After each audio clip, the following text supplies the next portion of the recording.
Oi, gente, eu sou Carol e esse é meu canal Quero Ser Parteira. Continuando o vídeo sobre doenças infecciosas na gestação.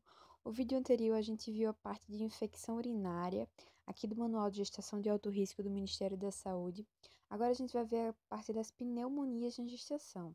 E aí, a pneumonia é uma das principais causas de internação hospitalar no Brasil, com cerca de 2 milhões de casos e 1 milhão de internações ao ano segundo o DataSUS.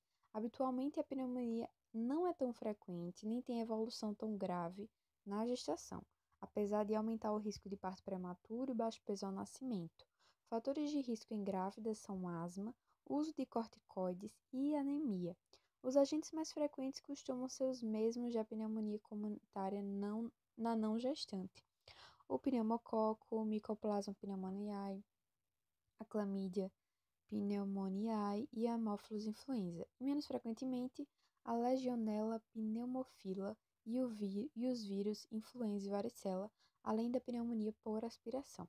O diagnóstico clínico: os sintomas característicos são dispneia, febre, dor torácica e tosse.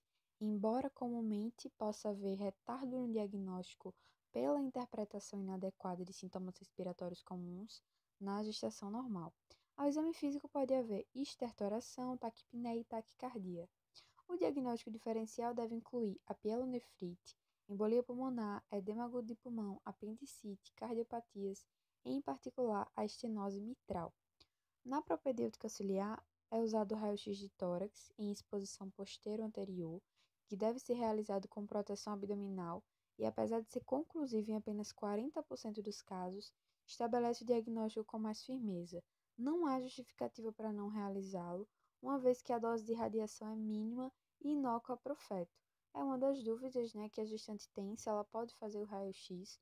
No caso onde o benefício supera o risco, sim, é claro que não é para ser feito sem necessidade durante a gestação, mas o manual traz aqui que esse risco é bem mínimo, porque a dose é mínima. Então, o tratamento ambulatorial da pneumonia comunitária pode ser empregado os seguintes antibióticos: amoxicilina 500 a 1000 mg via oral de 8 em 8 horas por 10 a 14 dias, ou eritromicina, que é o estearato, 500 mg via oral de 6 em 6 horas por 10 a 14 dias, ou ainda a azitromicina, 500 mg ao dia por 7 a 10 dias. Para gestantes que necessitam de internação hospitalar, podem ser empregados os seguintes antibióticos: amoxicilina e clavulanato, 500 mg endovenoso. Normalmente, quando é feito antibiótico terapia hospitalar, é feito endovenoso, né? De 8 em 8 horas, ou ceftriaxone. Eu não sei por que os nomes de antibióticos são tão difíceis, mas enfim, difíceis de falar, né? 2 gramas uma vez ao dia, associado ou não à azitromicina. Pelo risco aumentado de edema agudo de pulmão e alterações de vitalidade fetal por hipóxia, a internação não deve ser postergada para gestantes com evidências, ainda que duvidosas, de comprometimento respiratório grave, mais grave. Em gestantes internadas, deve ser colhido escarro para bacterioscopia e cultura, hemocultura e hemograma, além de checar status sorológico para HIV e também fazer a gasometria arterial. O tratamento pode ser específico para agente etiológico eventualmente identificado e não há indicação de antecipação do parto que pode agravar a condição clínica materna. Devem ser evitados quinolonas, claritromicina, tetraciclina e o estolato de eritromicina por evidência suficiente sobre segurança na gestação. Então, deixa eu olhar aqui se é grande toxoplasmose para a gente fazer ainda nesse vídeo. Então, vamos lá, vamos continuar. Vamos ver agora toxoplasmose, que é uma zoonose causada pelo Toxoplasma gondii e adquire especial relevância quando atinge a gestante, porque tem muito risco de acometimento fetal. É uma doença que ela passa, né, tem a transmissão vertical.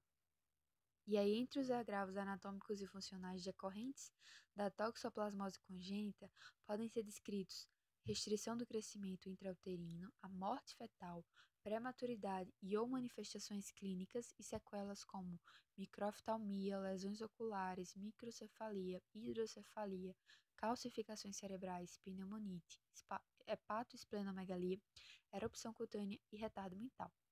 Então a gente vê que a toxoplasmose ela é bem perigosa na gestação. E é bem falado, né? A gente vê muito. Recomendando que grávida não fique perto de gato e que não coma carnes cruas e tal. Então está relacionado com essa doença.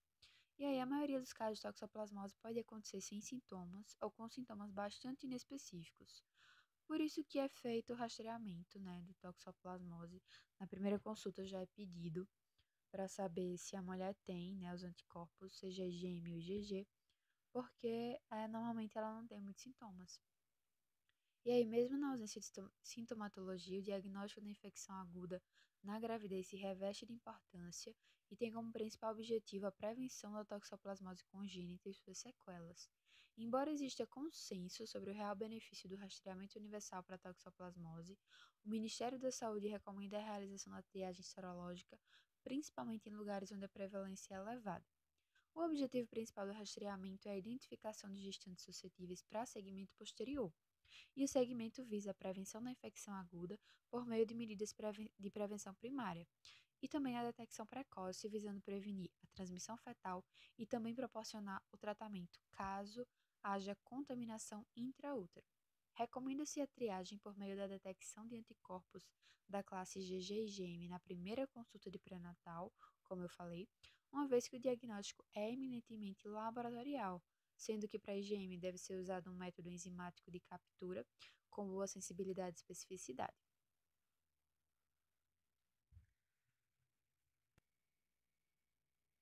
Então, aí a gente tem que, na presença de anticorpos IgG positivo e IgM negativo, considera-se a gestante imune, embora exista a possibilidade da gestante se contaminar com genótipos diferentes da primo-infecção. O risco para o feto ocorre na quase totalidade das vezes quando a mãe adquire a infecção durante a gestação, pelo menos nas gestantes com imunidade normal. Existem relatos de que é possível haver transmissão materno-fetal em gestantes imunocomprometidas com toxoplasmose prévia à gestação. Portanto, embora considerando que as gestantes suscetíveis sejam o principal foco das medidas preventivas, todas as gestantes devem ser instruídas sobre os cuidados de prevenção primária. E aí, uma nova vem trazendo aqui as formas de prevenção primária. Lavar as mãos ao manipular alimentos, lavar bem as frutas, legumes e verduras antes de se alimentar, não ingerir carnes cruas, mal cozidas ou mal passadas, incluindo embutidos como salame, copa. Eu não sei o que é copa, então se for alguma coisa aí cultural de algum lugar, deixem aí o que é copa, porque eu não sei não o que é salame, eu sei o que é. Evitar contato com o solo e terra de jardim. Se indispensável, usar luvas e lavar bem as mãos após a jardinagem, né? E aí, mais formas de prevenção. Evitar contato com fezes de gato no lixo ou solo. E aí eu vi que o gato ele é o hospedeiro definitivo. Então, em tese, nós que ajudamos o gato a ter a doença, em partes, né? É como se o micro-organismo precisasse da gente, né, do hospedeiro intermediário, que não é só o ser humano, mas também outros animais, vaca, boi, etc. E aí, através disso, né, que vai contaminar o bichinho do gatinho. Então, ele não é de todo vilão, tá? Claro que não é, nunca é, né? Mas é preciso ter muito cuidado por via das dúvidas, principalmente com as fezes de gato, no lixo ou só. Após manusear a carne crua, lavar bem as mãos, assim como também toda a superfície que entrou em contato com o alimento e todos os utensílios utilizados. Não consumir leite e seus derivados crus, não pasteurizados, seja de vaca ou de cabra. Propor que outra pessoa limpe a caixa de areia dos gatos, caso a pessoa tenha gato, e caso não seja possível, limpá-la e trocá-la diariamente, utilizando luvas e pazinha. Alimentar os gatos com carne cozida ou ração, não deixando que estes ingiram caça, ou seja, que os gatos não comam carne crua, né? Porque aí também eles podem ser contaminados desse modo. E lavar bem as mãos após o contato com os animais. Em seguida, a gente tem aqui a interpretação dos exames e condutas.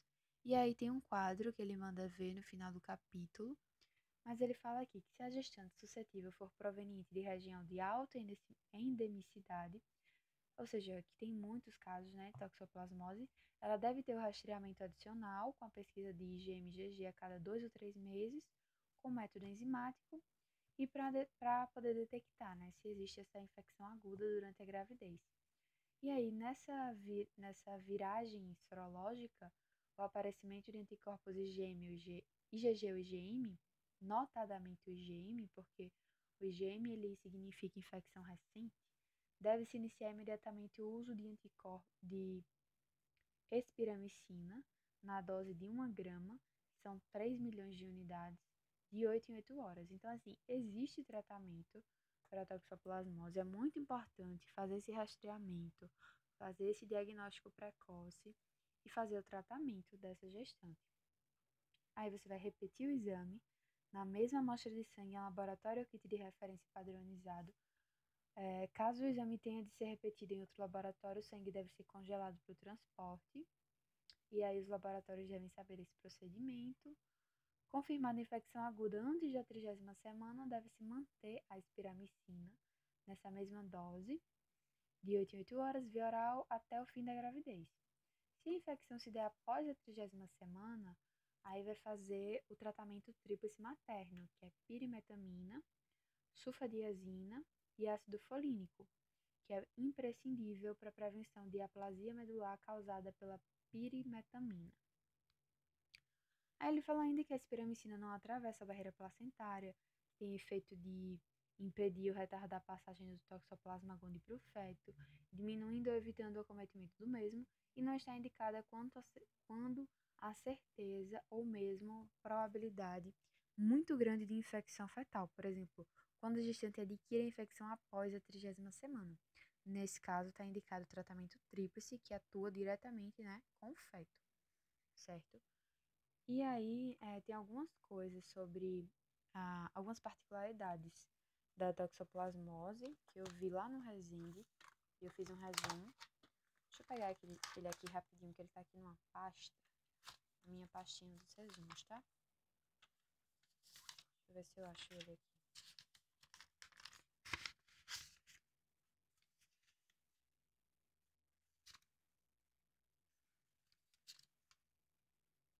Vou dar uma pausa. Então, aqui no Resende, em relação à toxoplasmose, ele fala que o risco de transmissão da infecção para o feto e a sua gravidade vão variar com a época na qual ocorre a infecção materna. O risco estimado de infecção intrauterina seria de 15% no primeiro trimestre, 30% no segundo trimestre e quase 60% no terceiro trimestre. Enquanto que esse risco ele vai aumentar com a duração da gravidez, a gravidade é maior no início da gravidez, até 20 semanas, que é quando está se formando os principais órgãos e tal do bebê, né? Então, é interessante isso, porque o risco de transmissão é maior no terceiro trimestre, porém é pior que essa transmissão tenha acontecido no primeiro trimestre, né, até 20 semanas, no primeiro e um pouquinho do segundo, porque vai trazer mais malefícios para o feto, certo? Então vamos continuar aqui. Ele ainda vai falar que se o primeiro exame solicitado na primeira consulta detecta anticorpos IgM, caso a gestação tenha menos de 16 semanas, deve ser feito imediatamente o teste de avidez de IgG na mesma amostra de soro. E aí os laboratórios devem ser instruídos para esse procedimento. Quem instrui, eu acredito que tenham manuais e normas e tudo mais para o pessoal dos laboratórios, né? E aí, na presença da baixa avidez, e aí o que é isso de avidez? Se o IgG for de baixa avidez, ele foi produzido há pouco tempo.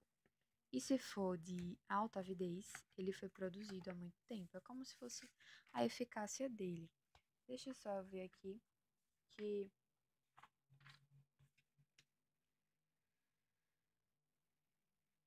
Então, eu também vi isso da avidez no Resende, teste de avidez do IgG.